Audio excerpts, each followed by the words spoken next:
Hello, I'm your host, David Barnard, and my guest today is Sherina Khalidi, VP of Performance Marketing at Deezer. Sherina has been at Deezer for almost a decade, working across multiple marketing functions. On the podcast, I talk with Sherina about why performance marketing always hits a ceiling, how to think about and measure brand marketing, and why ignoring A/B test results can sometimes lead to better outcomes. Hey, Sherina, thanks so much for joining me on the podcast today. Hello, David. Thank you so much for receiving me. I'm really glad to be here. Yeah, really looking forward to chatting. I feel like I've been saying this more and more recently on the podcast, and we actually have a few episodes that will be released soon where I say a lot of people in the subscription app industry haven't heard of Deezer and don't realize what a big app it is, how long it's been around.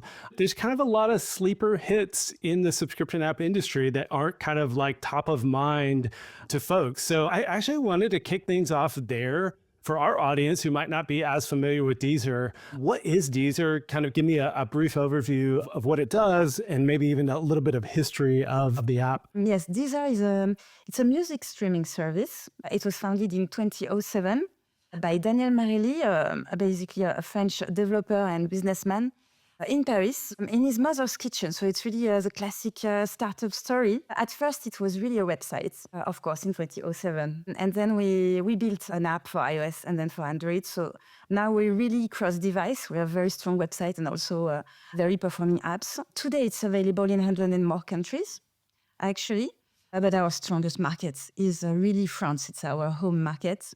So Deezer has an interesting history because it started with the downfall of CD sales in music industry. It was launched at a time where everybody downloaded MP3, basically. It slowly became an opportunity for the music industry to monetize through monthly subscription, as you know. So it's really the core of our monetization model, of our direct monetization model. It's really monthly subscription, but we are not owner of our content.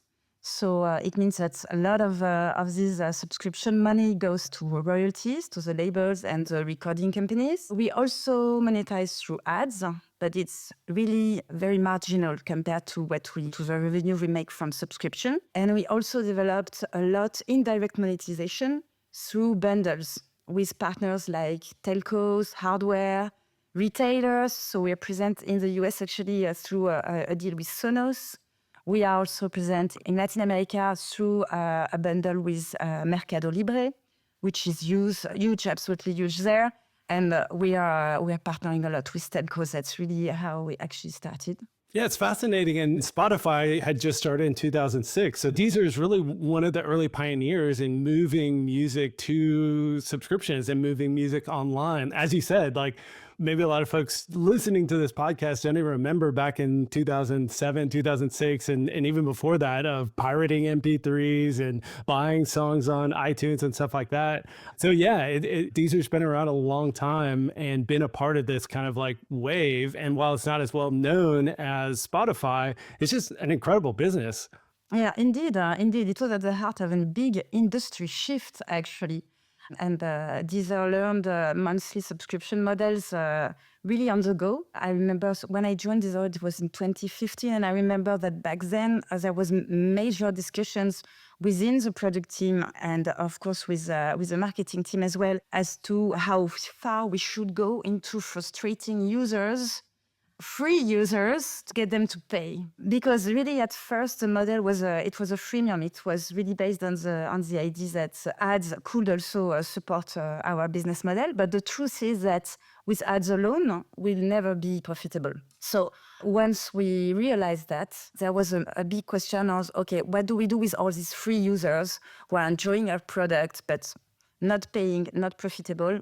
And so we went very far into shutting down all the features and trying to frustrate a lot users. So it was a while ago, and settled down to, but in the end, degrading the user experience, the free user experience actually doesn't provide any good outcome, because all what you do is showing your free users that your product is absolutely not satisfying.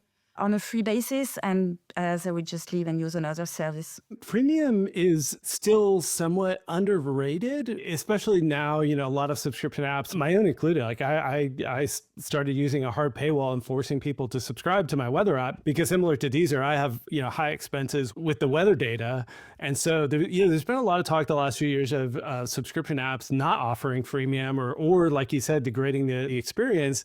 But to become a really big business, alienating those free users does kind of limit your pool. And like you said, push people to other apps. So it really depends on what kind of business you're trying to build and how you're trying to build it. But it's interesting to hear that y'all did push harder into subscriptions and then had to dial it back. I think that's kind of a lesson for a lot of folks as they do think about more strongly monetizing, is making sure that you do still have a valuable enough freemium experience to keep those users around. Exactly. That's a very subtle exercise where you have to show your value for money, but that doesn't mean that your free product should be shit, basically. Yeah.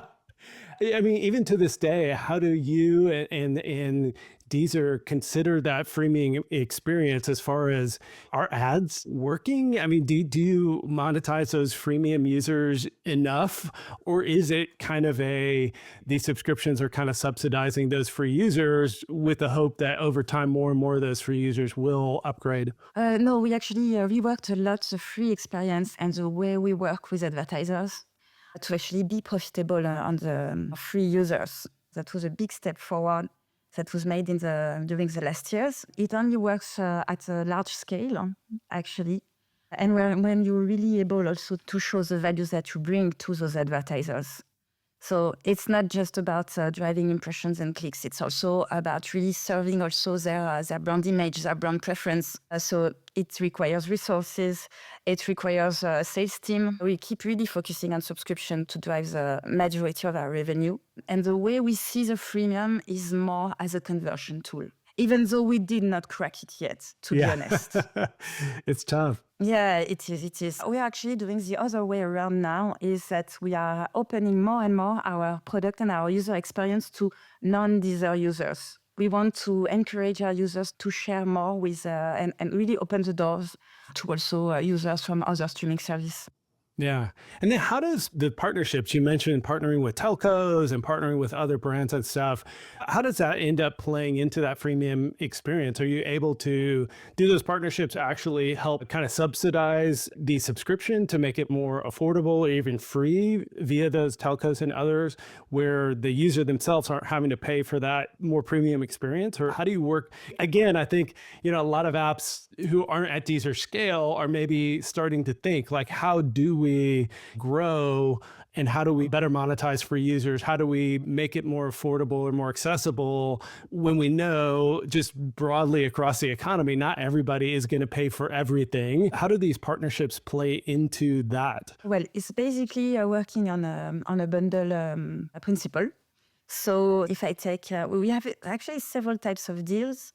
What we're doing when we work with a new partner is that we do things ad hoc. We tailor it to their business objectives, and we look for the place where it matches. So it's really about finding a win-win relationship. And it's true that for our partners, mainly bringing music to their clients, to their customers, it's bringing emotional connection. It brings a lot to their brand values. It also helps them connect better with the younger target audience. So that's really what we're working on. So for instance, one of our big partners is Mercado Libre in Latin America, as I mentioned.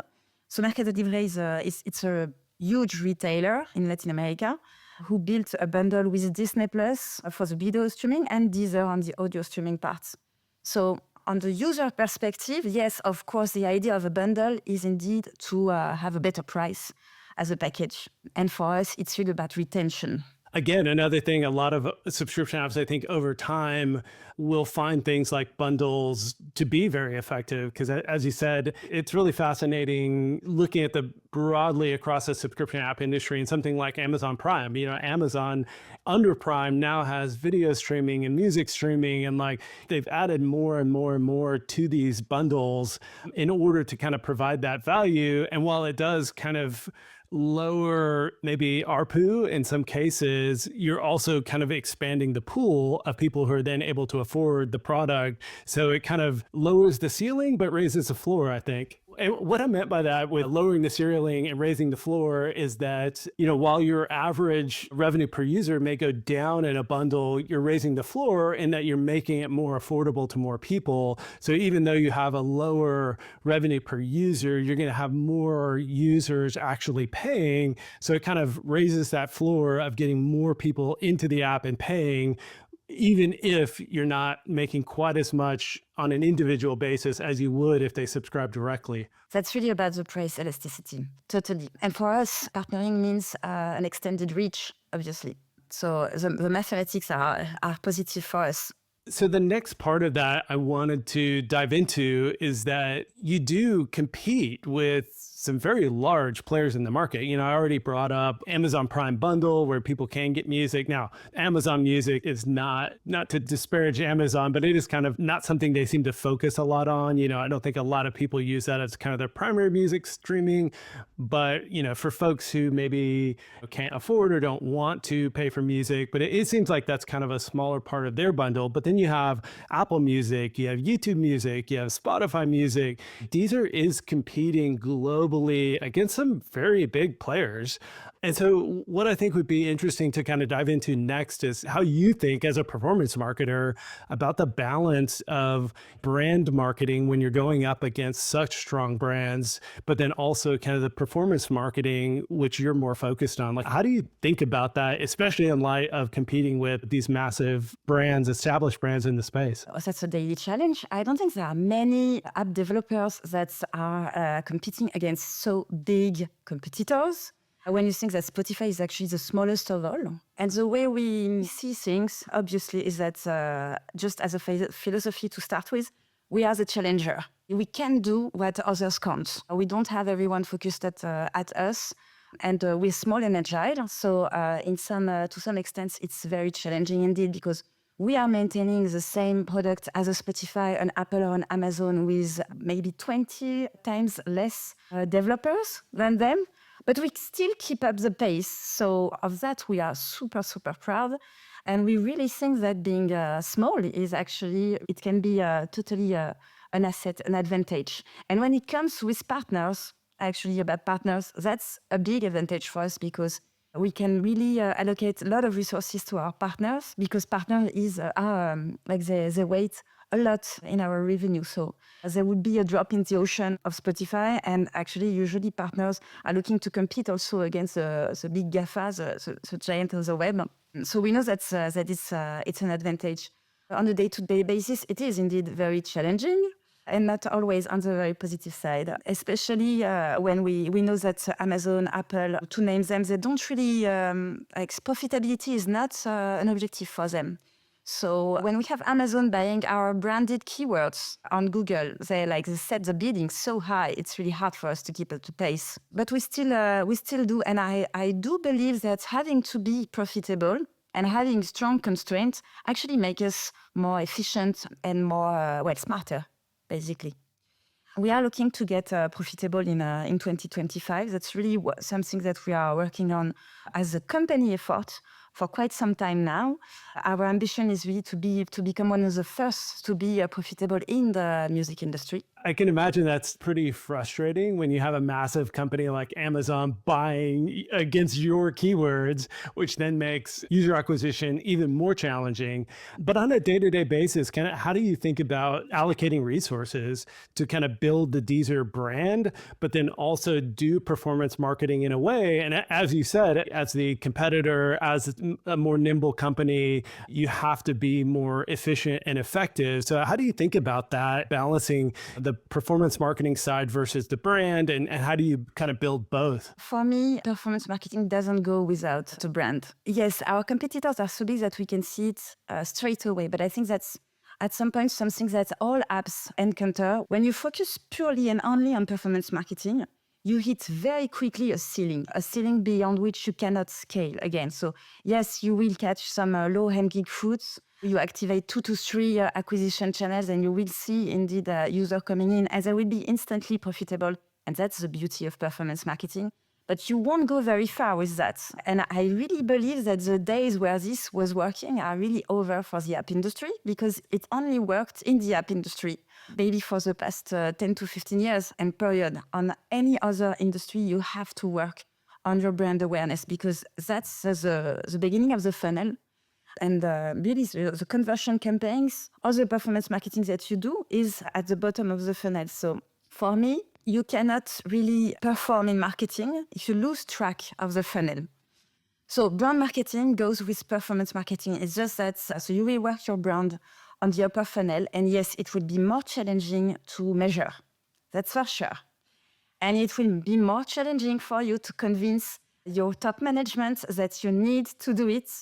So this, of course, I get, and that's, it's a daily issue that we all have to fix in performance marketing. But if you don't do that, your scaling up possibilities will be very quickly very limited. And I'm not even talking about retention here, because obviously also to retain your users, you do need to have a strong brand awareness and a strong brand preference, because you know that at any point your competitors will come to catch your users. So for me, it's indeed very important to have a very good balance between the two. And that's totally something that I think that at Deezer, I'm one of the best advocates for brand marketing, because we are on the first line, on the forefront to see when our action lose impact. We cannot go further than what we did because we focused too much on the very lower part of the funnel. How do you define the difference between performance marketing and brand marketing? What would be some examples of brand marketing that you do that you consider brand versus performance? So the main difference is really the objective and the KPI behind it. So an example of brand marketing activations that we have is currently we have this massive TV and out-of-home campaign live in France. All the campaign and all the messaging is really about enforcing the positioning of our brand. It's not talking about the price, about a trial period. It's not even encouraging you to download the app. It's more really about what it means to be a user of Deezer, basically. Right. The vibe. Deezer is cool. Yeah. Yeah, no, so beyond Deezer being cool, which is obviously one of our brand value, as you can imagine, it's really about making very clear to our user and non-users that for Deezer, everything is about music and everything is about living the music. We are not positioned on all the audio. We are very centered around the music, and all our branding marketing is really around this core idea. We also want to put back the user at the core of our brand positioning. So it's also all about the user. It's all about you. As these activations, we don't expect to have immediate return on investment.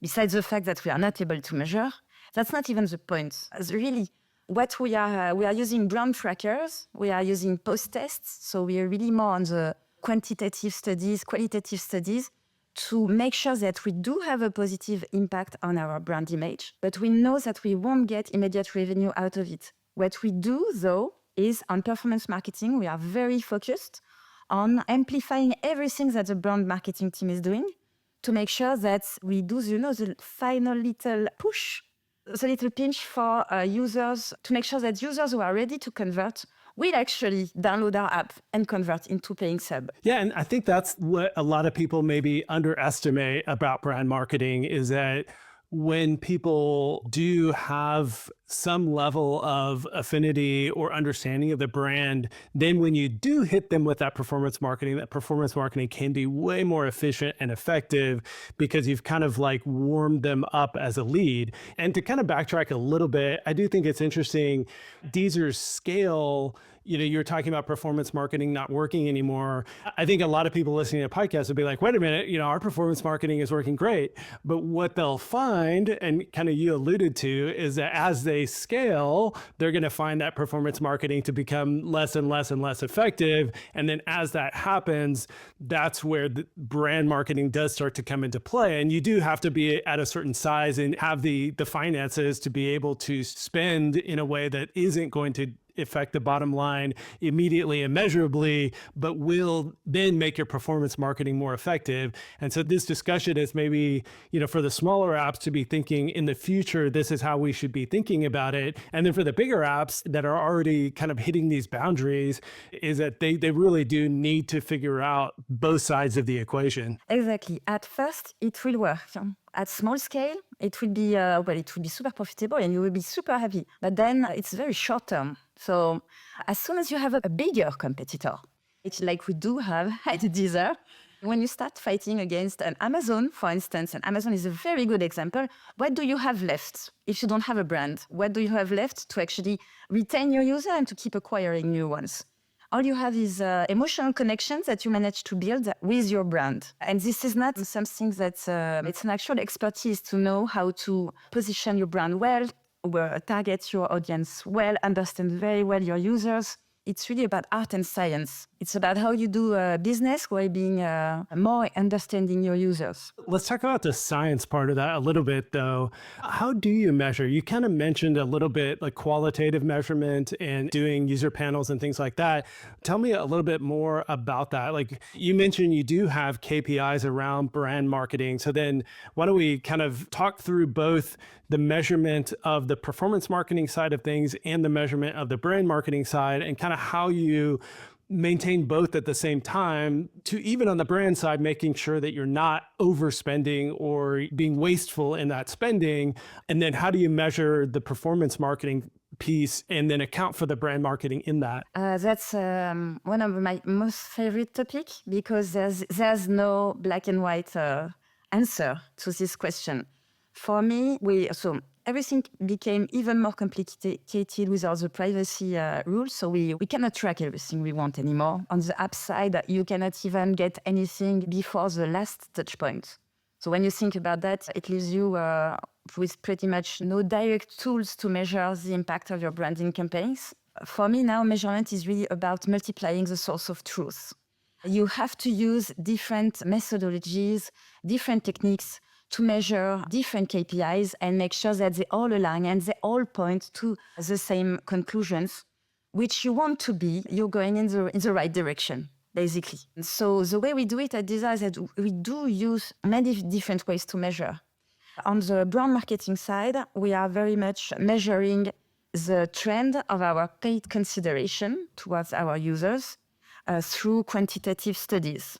So it means that every quarter, every trimester, we ask a panel of our audience how they feel about, does Deezer knows music? Does Deezer understand me? Do I feel close to Deezer? And we especially focus on the paid consideration part, which is basically, am I considering paying for Deezer? So that's what's actually reliable on that is that we follow the trend. So maybe it does not measure super precisely the actual level of paid consideration, but what we want to see is an upward trend. That's also what we are doing in terms of performance marketing. We follow the same pattern. So we do have last click attribution. We are working on a multi-touch attribution model, but we know that it will somehow be biased because of the different ways you track on web versus app. And as you know, we cross-device, so we do have a lot more data on a web journey than on an app journey. We also use incrementality testing. So we do as many incrementality tests as possible to validate our assumptions. And as part of the incrementality tests, we also try to figure out what is the right level of investment on the digital upper funnel campaigns, so campaigns that will drive installs or campaigns that will be much more about really reach and frequency. How do these impact our performance campaign? So these are stuff that you can actually do very easily with a conversion lift study through Meta, among other partners. And we have the MMM, which is more of a statistic model. So it's not fully functional at Deezer, not fully satisfying, but this is still something that we are working on to keep the pace of what's really being done in the measurement part at the moment. So my main goal, actually, my main focus is to make sure that we're always one step ahead in terms of measurement. For me, measurement is everything. If you cannot measure what you do, all your efforts are a waste. You have no idea what you're doing. So yeah, My next steps really on the measurement side is to use the results of incrementality tests to apply some scores into our MMM. Once you validated your assumptions, it's not super scientific, but you can work with these assumptions and end up with a sort of a golden book where you know exactly, precisely what worked, what doesn't work. I think some of our audience, and when you said MM, I was expecting you to then say MMP, Mobile Measurement Partner, which I know a lot of folks, I think fewer folks will be familiar with the idea of media mix modeling. Can you explain that? And then is that all done in-house, or is there a tool that you use for media mix modeling? Yeah, so media mix modeling it goes beyond tracking and attribution. So MMPs for us, they are vital. We could not work without MMP. But as I mentioned with privacy, it's become very limited. So you can understand your last touch point, but you cannot understand anything else. Media mix modeling, their objective is really to help you understand the impact of any parameters to your business. So it can also be competitors' activations, competitors' offers, but it's mainly used indeed as make it obvious, it's really about your media mix. So it helps you measure the impact of offline media, such as TV, out of home, print, and it can also help you understand the impact of your digital brand campaigns. Those that you do on YouTube that nobody can really measure, but we all know that it works. So to go beyond attribution, media mix modeling is really about building a statistic model, comparing your spend versus your daily or weekly incoming traffic, to outline actually the variations. And also to define a baseline. But it's not perfect because ideally for me, in my dream world, an MMM would be able to tell me what will happen if I stop investing on anything. We all know that, yes, we do have a baseline, but if we stop investing on it, the baseline will decrease. And yet, weirdly, on MMM, your baseline is always flat. It's not perfect. You cannot base all your decisions on an MMM, unfortunately. That's why, for me, having multiple sources of truth is key. You validate your assumptions again and again, the most informed decisions that you can. And is your media mix model all done internally? Do you have a whole team dedicated to that? Or is it a few people in the kind of, I imagine you kind of have a marketing engineering or a growth engineering team. Is that mostly done internally, or are there any specific tools that you use to help with that? Yes, the answer is we do everything internally. We have an amazing data science team that spend time on building those MMMs and improving them. We work definitely super well with the data team to improve it. To me, I would not say that doing it in-house is the best setup for two reasons. The first one is that, okay, maybe those data scientists that you have internally, maybe they would be better working on your product algorithm, for instance, on some maybe more product-related missions. And the second aspect is that what I find maybe lacking a little bit is that when you work with an external company, they've seen so many different company problematics and challenges, and they are 100% open to what's happening outside. So they will be able to feed you with the best solutions for your own challenge. So that's still an open question. We do it in-house, but it's something that I work on for 2025. Maybe about that, the best setup would be to have a hybrid of internal and external, because indeed, internally, you will have all the essence or the knowledge of what's happening in the company and in your industry. If you outsource a little bit of that, if you take an external consultant to audit what you're doing and make some recommendation coming from outside, that might be a good win. You mentioned that part of the challenge of media mix modeling is that you don't necessarily get precision in understanding what changes will directly impact the overall profitability of spend. But then you had mentioned before that you layer on incrementality testing. So how do you use incrementality testing in combination with media mix modeling to better kind of be able to understand and predict which parts of your marketing spend are working and which parts are maybe less efficient? So the idea behind it, and that's really something that's done by companies like L'Oréal. It's my top of mind company, but when I heard that they did that, I was like, okay, I absolutely need to do that too. So the concept behind it is that through incrementality testing, you are able to calculate sort of a score between what you actually see as direct tracked data and what was more hidden, you know? It's usually, well, it can be on both ways. Huh? Maybe you do attribute more directly to certain channels than what they actually contribute, like for instance, search, to say it, that's a very basic example. And maybe you do under attribute to other channels that come earlier in the funnel, like social ads. So you can, with incremental testing, estimate a score and use that score to modify your statistic model, your media mix modeling. So in your incrementality testing, are you completely shutting off specific channels or like how do you actually do the incrementality testing? I think really incrementality testing, they are at a level where you need to be well, either you have an excellent agency to get you on track, you do lots and lots of trainings, but basically on incrementality testing, there are different methods depending on what you want to check and with which partner. So one of them is a geolift. And geolift is really about shutting down some regions and comparing them to not shut down regions. But the regions have to be similar. And there are tools on Google that help you do that on Google Ads. Yeah, and when you shut down, you can see, you can calculate the increment. But there are many other ways of doing incrementality testing.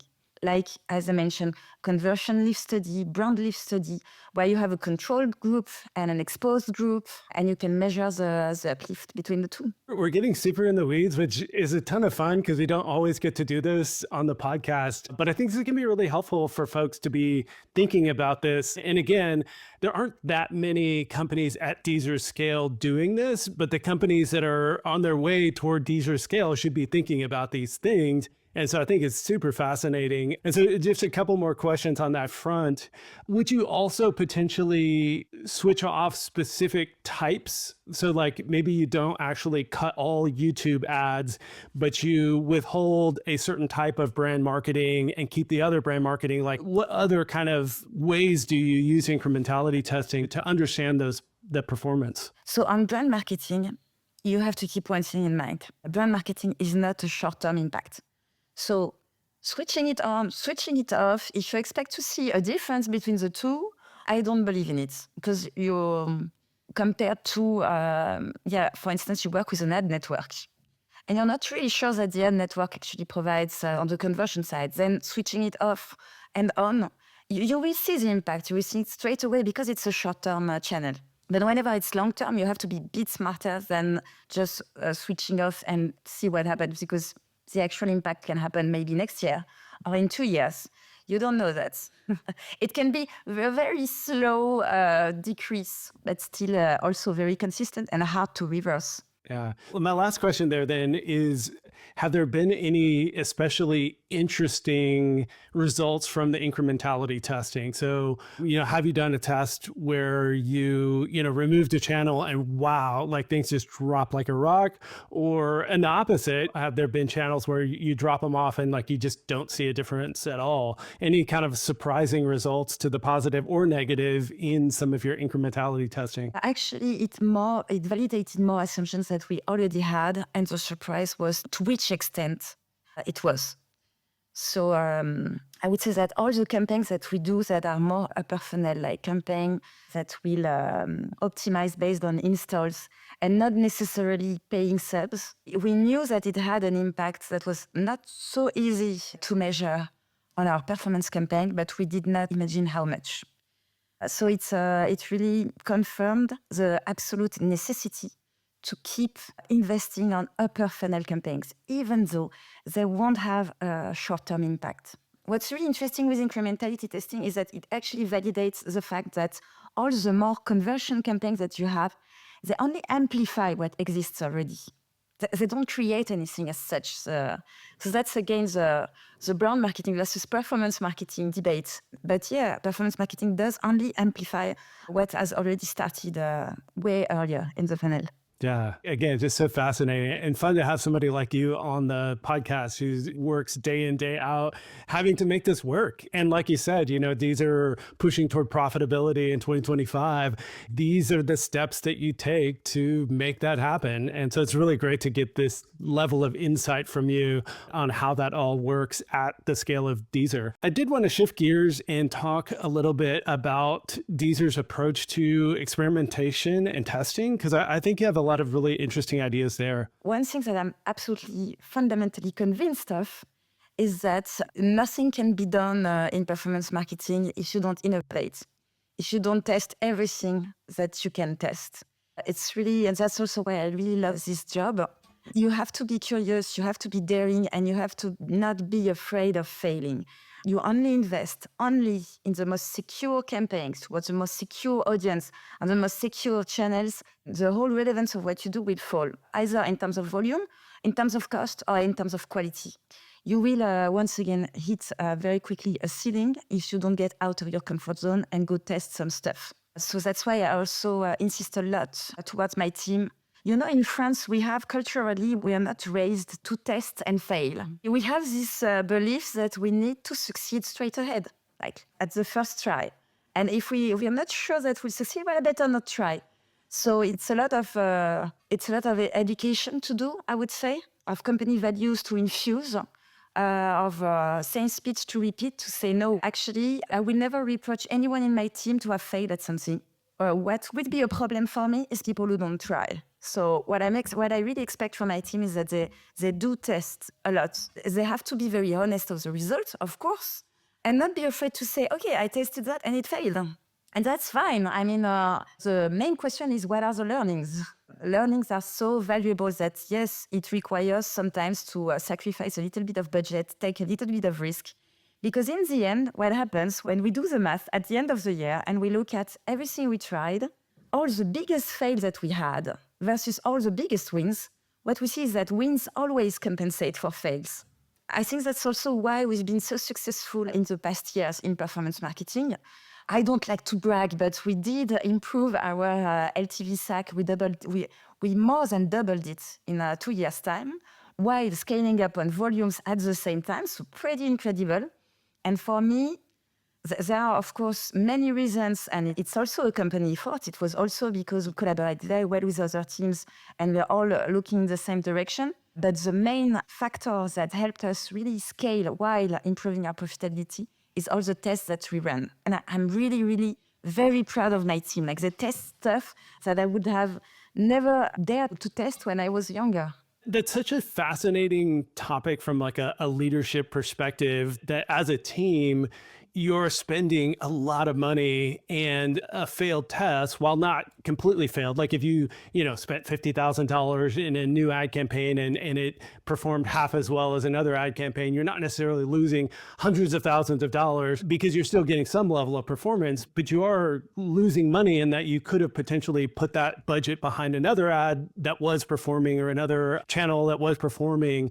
So how do you instill that in a practical level inside a team that you may inefficiently spend a considerable amount of money, which, I mean, just as a human, it's hard to kind of reconcile that and like go to work the next day and be like, oh man, I just wasted money. And then how do you put kind of guardrails against that as well, to where, you aren't going to lose hundreds and hundreds of thousands of dollars in these experiments? First of all, we do frame our tests very well. The risk taking is actually quite limited. If you look at the big picture, if you look at the overall, and that's really what I encourage the team to do, is to look at the overall LTV SAC. As long as overall we are profitable, it's okay to test stuff and indeed lose money. So if you look at it in an isolated way, yes, it's money. We would have loved to spend it better, but rather than looking behind, it's more about looking ahead and get the valuable learnings that would make the next test actually overperform and compensate for the loss. And then how do you incorporate gut feeling versus raw data into making some of these decisions where maybe sometimes something appears to be underperforming, but you just feel like it actually is the right thing to do? It's being data-driven, as you can have understand now, is really key for me. So data is at the heart of everything. Measurement is at the heart of everything. But at some points, there are stuff as a marketer that deep down you know. And when the data is not showing it, you should definitely, to me, still listen to your gut feeling and do it anyway and see what happens. And I do have an excellent example on that. We had this homepage last year, our unlocked homepage, that in terms of design, in terms of clarity, nobody was really satisfied with. We developed 2 alternative versions in which I think all of us really believed that one of these 2 will overperform. So we would say more of a branding unlocked homepage with key messages around our brand and our product. And there was more of a player looking like unlocked homepage, so a player, but unlocked and obviously with features that are very limited and encourage you to subscribe whenever you wanted to stream a song, basically. So we ABC tested these pages against each other, and none of the alternative versions won against the control version. And so, yes, that's the moment I think that we all agreed to listen to our gut feeling, which was okay. In all cases, the control version was not satisfying to us. It was not conveying the messages that we wanted to convey, and it was not user-friendly at all. So based on that, we made the decision to go live with a branded version. So we implemented it, we rolled it out. Now that we did, a few weeks after, we see positive results compared to the old version. So that was one of the examples where we are actually right to listen to our gut feeling. I think the key there is user centricity. Is like that you're doing what is best for the user. And I think a lot of marketers, and we see this broadly throughout the industry, a really kind of annoying example is the gaming ads, where the gaming ad is completely fake. The game itself doesn't actually do anything that was, shown in the ad, but those ads perform.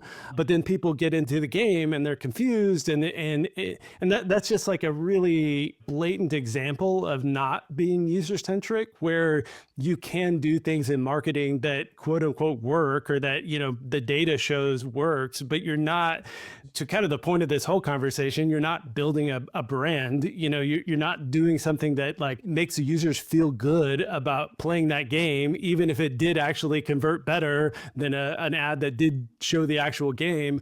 So how do you think about that user centricity and how that kind of permeates marketing and product and throughout the entire user journey? And that was a perfect example of it, is a homepage that as a marketing team, you felt put the user at the core. Even if it didn't immediately A/B test better, over the long haul, putting the user at the center did make a difference, and it showed over time, which again, that's the hard part about being data focused as well, is that sometimes you're fooled by your A/B test, because in whatever specific timing or external factors or other things that you can't even account for in an A/B test led you one direction, but it was actually the wrong direction in the long term. So how do you think about that user centricity and how to apply that and those gut perspective to making those decisions? User centricity, I think, is really a game changer when you shift your mindset as a company towards listening to your users and stop think that you are part of the users and that your personal opinion does matter a lot because you use your product. And B, that everything will come from product features, the product-led growth, which does not take into account really the needs of the user. For me, the shift really means that you equip yourself to listen to your user, ask them the right question and listen to them all the time, and actually kind of delegate some of the decision-making. Good example is when we changed our logo. So before 2023, we had an equalizer as a logo. It was our logo ever since our creation. So from 2007 until 2023, we had the equalizer as a logo. We knew that we needed to change from different kind of reasons, but we knew that we had this big problem of brand attribution. Somehow our logo didn't seem to be recognized very well, which is surprising when you know that it was so, it was there for since forever. And so we decided to change it, but we did not decide to change it just because we were convinced that it was needed. We decided to change it because we asked our users. We asked them to draw our current logo to see if they were able to draw it. We also tested our existing logo against 2 alternate versions. And we were like, this is not a personal opinion. So we had this, now our logo is a purple heart. So a big change, huh? Really internally, it was a big change to go from a very tech equalizer to a purple heart, which is much more into the emotion, connecting emotions with our users. So nobody really believed that the purple heart would be the winning version because it was so disruptive and maybe looking more like a dating app, stuff like that. But it actually, what came out of the studies was that it was a winning version. And it was a winning version by far. And it was a winning version on all target audience and through all KPIs. And for me, that's the example of user-centricity. Like we listened to the users and we implemented, we made decisions based on it. And what we see really, all our signals, is that it was the right decision to make. Ever since, I also believe strongly that it really helped my performance campaign to be, again, more profitable while scaling up. So yeah, user-centricity should be at the heart of any marketing, actually. Well, I think that's a fantastic place to wrap up this conversation is that, and again, I think in a world of A/B test this and that and use every dark pattern you possibly can to encourage people to subscribe in the first couple of minutes, a lot of that works. And sometimes you use some of those tactics to get to the profitability level you need to get to. But in the long run, what wins is providing a really good experience and a good feeling to the users. So I think it's a fantastic place to wrap up. And then even especially, throughout this entire conversation about brand and performance and the combination of the two, the fact that listening to users and being user-centric, even so far as changing your logo, then actually increased performance on performance marketing is just fascinating. So thank you so much for all these insights. Anything you want to share as we're wrapping up? We're going to include links to your LinkedIn, and I know Deezer is hiring, so we're going to link to the job page as well. But anything else you wanted to share as we're wrapping up? Yeah, we covered everything. Thank you very much for inviting me to your podcast. I mean, these are questions that I'm always happy to have a follow-up on. So I would be super happy to connect with anyone interested in measurement, especially, so we can share experiences. Don't sleep on those the job links. Paris is an incredible city, and Deezer is not remote, right? So it's pretty much everybody. All the job listings I saw were Paris specific. So if you work in mobile marketing and want a cool job in a cool city, go check out the Deezer jobs page. Just talking to you for the last hour, it sounds like it's a fantastic place to work and really doing some cutting edge things in marketing and, being the underdog and kind of getting to fight against the bigger players in the space. So I think it's a really cool company and a really cool opportunity for folks. Yes, definitely. So if you want to move in Paris, Deezer should definitely be on the list of companies you apply to. We do have several jobs opening at the moment, and obviously there will be many opportunities in the future. At the moment, we are looking for a senior SEO manager, by the way. So if you're interested, you can apply on our Deezer jobs board and also reach out directly to me. Voilà. And la vie à Paris is so wonderful. So, all right. Thank you so much, Sherina, for joining me. This is a fascinating conversation. Thank you, David. Thanks so much for listening. If you have a minute, please leave a review in your favorite podcast player. You can also stop by chat.subclub.com to join our private community.